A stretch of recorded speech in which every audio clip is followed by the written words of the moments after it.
What's going on, everyone? I'm sure most of you are familiar with the website Hello Sidney. They cover all things Scream, particularly Scream 5. Well, a couple weeks ago, they did an exclusive three-part interview with Radio Silence, the production of Scream 2022. And since the release of that interview, I never did a direct video covering it, giving my opinion or ideas. I've mentioned points of it in various videos, but never like a direct video. And I've gotten a lot of requests from you in the comments asking me my take, my opinion. So I figured what better way than to show the actual interview for those that have not seen it. And then that way I can do my commentary, break it down, and we can have a discussion per usual down in the comments below. So since it's a three-part series, I will cover each part a day. So one now, and then part two, three, day after. So before we get started, be sure to like the video. It helps me out a lot. Lets me know that you enjoy these types of videos, and I truly appreciate it. And if you're not subscribed, subscribe to the channel, followed by the bell notification so you never miss an upload. And let's get into this interview. Let me just drop me down a little bitty, put me in the corner, and then we'll come over here and press play. This intro is awesome, by the way. I need to do something like this for the channel. Oh, and what you're about to see, so like all of this stuff that's up is all of like their films up to this point. So VHS, Southbound Devil's Due, Ready or Not, obviously, which is arguably the most popular, and then Scream. So that's what this is on the screen, for those that are wondering. Mine's Elm Street. I think Elm Street's like a perfect movie as well. I think very few filmmakers make a perfect movie ever, and to have Wes Craven have made a few of them is pretty mind blowing. But yeah, for me, it's Elm Street. And People on the Stairs is like a real close second, but That's a good second. Yeah. yeah, I'm going to agree with Matt on that one. The original Nightmare on Elm Street is just, it's bonkers. And again, something that when you watch very young, you have a certain appreciation for, and then you watch it again later as an adult, and it affects you in a whole other angle.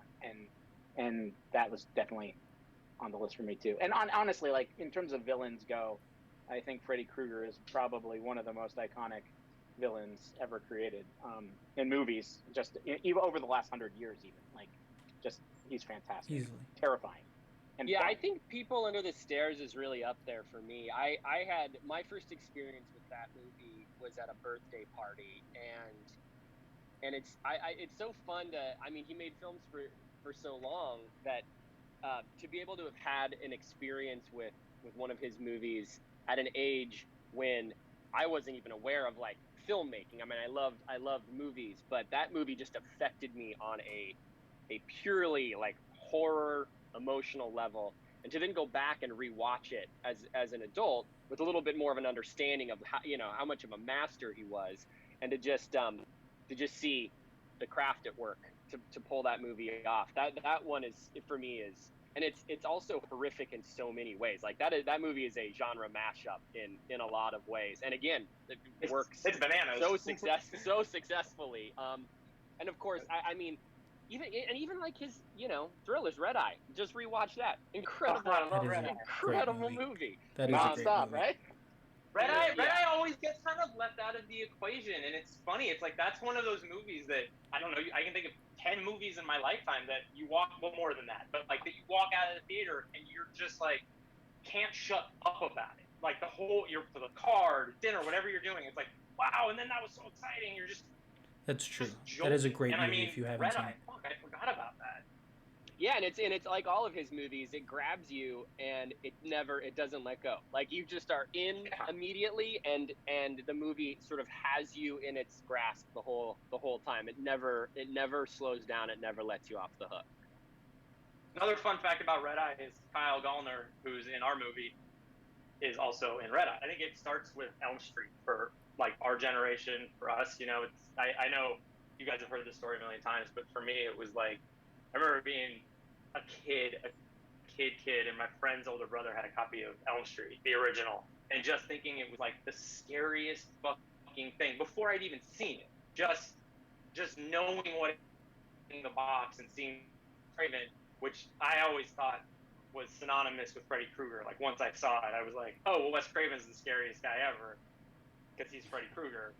You know, I'm like 8 or 9, and then when you grow up and we've spent a lot of the last couple of years really doing deep dives on Wes, and to really learn and realize that he's like one of the sweetest, gentlest, nicest guys ever by all accounts has just kind of been incredible. And then in terms of getting into movies, it's like Elm Street was an entryway, and then Scream is the movie that kind of changed everything. I was exactly the age of the characters, so it was seeing it. I was a freshman in college. It was truly a game I viewed movies, and it's when I first like started to fall deeply in love with movies, decided to start studying movies. Because when I went to college, I wasn't a film major, and then I became a film major shortly after, and Scream is a big part of that.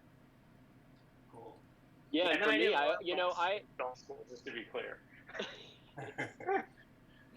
I was not a huge horror fan growing up. I mean, I was sort of interested in how kind of forbidden the genre was. You know, I have like very vivid memories of walking down the video aisles at my local video rental place and like looking at the jackets, the VHS jackets of all the horror films, and certainly feeling like a pull to them. You know, there was something very alluring about them, about the kind of forbiddenness of it, and I think you know, Scream for me, it was in so many ways an entry point to the genre, because it not only was scary, but it also it had a mix of so many other amazing things that helped you understand why the scary stuff was so much fun and so interesting. It was a mix of things. It was certainly brutal, but it was also wildly funny and really thoughtful. The characters are incredible, and I think for me, you know, that movie really made me understand just what was possible, not only in the genre, but just in filmmaking in general, that you could create an experience that is so diverse and so full of different feelings. And that movie is I think holds up as one of the pinnacles of that. When we were pitching Ready or Not and trying to get Ready or Not made, and we kept hitting a wall with tone, because everybody kept asking us like, well, is it a funny movie or is it a scary movie? We were like, no, it's both. And Scream was one of the, you know, maybe 3 movies that we used to explain that you could do both successfully. That's true. And it just kept coming up. And, you know, we talked about Aliens and Jaws too. Those were, I think, the 3 kind of big movies that have everything you want out of a movie, or at least that we want out of a movie. Yeah, no, and I'm sort of similar to that too, because I started watching horror movies way too early, and I got terrified of them because I had friends that had older brothers and sisters that were in high school, and I was still in middle school or elementary school, and they were showing us Poltergeist and Evil Dead way too early, so I was terrified of horror for a little bit. So then I started leaning into the action and adventure type of space, and then in college got into like literature and things like that, and was reading Agatha Christie novels and, you know, mystery novels. And then when I watched Scream, you know, just after my first year in college, I was like, oh wow, this is not only horror, but the mystery element of it all was so masterfully woven into the DNA of the story. And all through college, then we had that VHS tape basically on loop in my college apartment. It was just always on when, you know, we just always had it on. That and Empire Records for a different reason. I don't know why. Those were the 2 that stuck around, but those were the 2. And then with Wes Craven et al., looking back and watching Scream and then doing the research after the fact and knowing that it was like he did all these other movies, like obviously the Nightmare on Elm Street movies, and then Last House on the Left, and all these terrifying, scary movies, and you're like, wow, this guy is a master of this genre. And then as we got further along into our careers, and we started hearing stories of people who knew Wes personally, and just hearing that he was the most kind and welcoming and encouraging and man ever.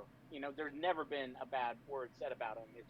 It's kind of an honor to be following in these footsteps and taking this franchise. It's crazy. I mean, it's still like every time we talk about it, it's just like, I can't believe we're doing this. It's like, insane. It's nuts. Potentially spoilery territory, so we probably don't know. I mean,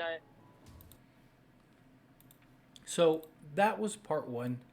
I know there wasn't like any major information. It was just sort of the breakdown in history of Wes Craven and their opinion on him as a whole and as a director and as a creator. And the reason I didn't like skip over this one because the others have more significance and more regarding the actual film of Scream is because I feel like this is very important to see the understanding that they have and the admiration that they have for Wes Craven. Now, some of you may have seen this and thought like, oh, you could have skipped over this part, but no, it's a very key, very important moment in this interview, and arguably the most important out of all of them, because obviously you want to know the direction of Scream, you want to know the film, how, like, what's their vision, stuff like that, but you want to know that they understand what it means, what the legacy means, what the repercussions of failure with this franchise, with this film means. And it's really good to see them acknowledge and understand how much Wes means to just this franchise as a whole, horror period, and also to them that he played an influence in everything, and how they mentioned we use Scream as a reference for Ready or Not to get it greenlit, and that's just a very important thing. So I will, like I said, we'll do each one of these part 2 and 3 next. So stay tuned for that tomorrow.